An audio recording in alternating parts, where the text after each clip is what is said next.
Film की शुरुआत होती है मंगोलिया के डेजर्ट से, जो ईस्ट एशिया का सबसे बड़ा रेगिस्तान है। और इस रेगिस्तान के बीचों बीच एक कंपनी आई होती है जो यहाँ से ऑयल निकालना चाहती थी, पर उनकी इंफॉर्मेशन गलत निकलती है। यहाँ कोई ऑयल ही नहीं होता। इसके बाद ये लोग वापस जाने का फैसला करते हैं। इनको वापस ले जाने के लिए एक प्लेन भेजा जाता है।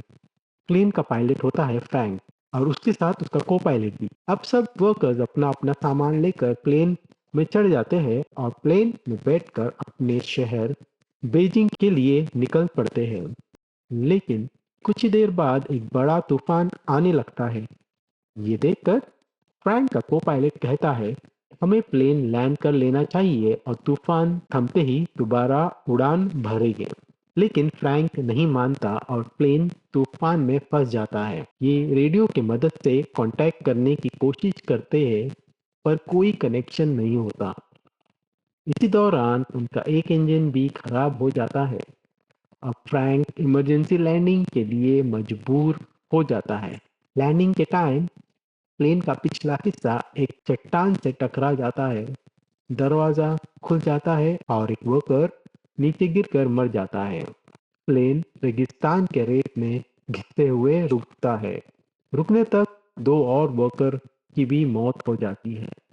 अब सब लोग इस खतरनाक रेगिस्तान में फंस चुके होते हैं। ये लोग अपनी फूड सप्लाई चेक करते हैं और पता चलता है कि बस एक महीने का ही खाना है। एक आदमी कहता है कि मैं यहाँ से चलकर बाहर निकल सकता हूँ, क्योंकि मैंने बहुत ट्रैकिंग और हाइकिंग की है। पर सब समझाते हैं कि जुलाई का महीना है, रेगिस्तान का सबसे गर्म टाइम। तुम जिंदा नहीं बच पाओगे और रास्ता भी भटक जाओगे। आदमी समझ जाता है। उसी रात तूफान आता है। जॉन डेविस नाम का एक आदमी बाहर टॉयलेट करने निकलता है। उसका पैर एक पत्थर से टकरा जाता है और वो रेत में गिर जाता है। तूफान के चलते कुछ दिखाई नहीं देता और वो भटक जाता है। सुबह सब उठते हैं तो देखते हैं जॉन गायब है। खोजते खोजते हैं पर मिलता नहीं। एक लेडी पायलट से पूछती है, क्या कोई हमें रेस्क्यू करने आएगा? पायलट कहता है, इसका कोई भरोसा नहीं। हम अपने रास्ते से भटक चुके हैं, इसलिए कोई हमें ढूंढ नहीं पाएगा। सबकी उम्मीद टूटने लगती है। दो लोग रेगिस्तान से पैदल निकलने का फैसला करते हैं, पर पानी ले जाने पर पायलट उनसे लड़ पड़ता है। इसी झगड़े में उनका पानी गिर जाता है। तब एक आदमी एलियट कहता है, मेरे पास एक आइडिया है। हम इस प्लेन के पार्ट्स जोड़कर एक नया प्लेन बना सकते हैं। क्योंकि वो पहले एक प्लेन बनाने वाली कंपनी में काम करता था।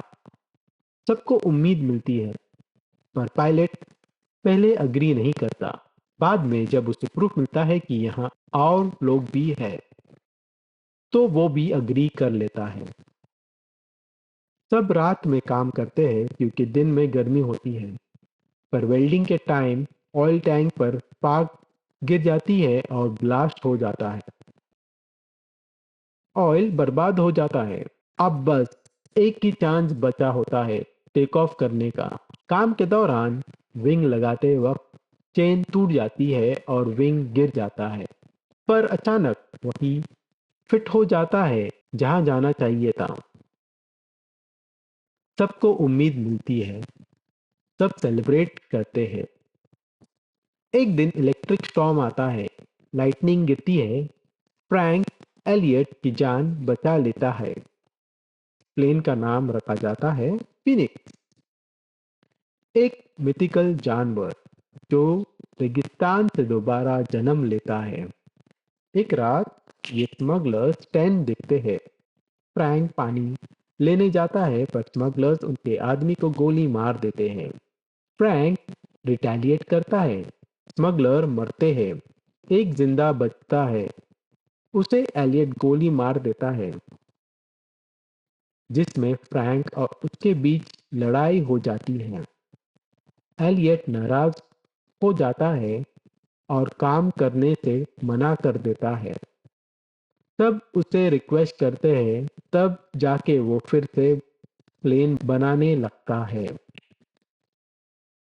एक दिन सबको पता चलता है कि एलियट ने कभी रियल प्लेन नहीं बनाया, सिर्फ छोटे टॉय प्लेन्स बनाता था। सब गुस्सा हो जाते हैं, लेकिन तूफान के टाइम प्लेन हवा में उड़ने लगता है और सबको यकीन हो जाता है कि ये सच में उड़ सकता है।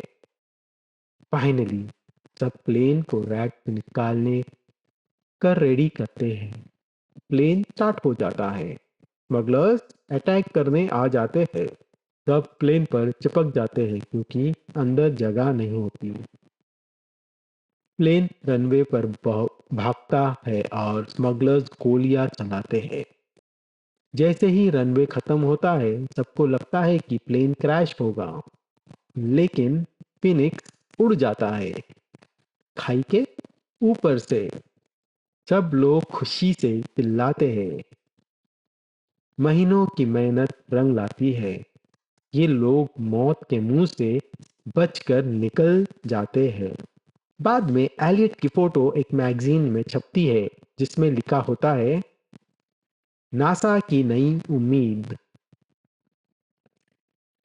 पसंद आया हो तो लाइक और सब्सक्राइब करना।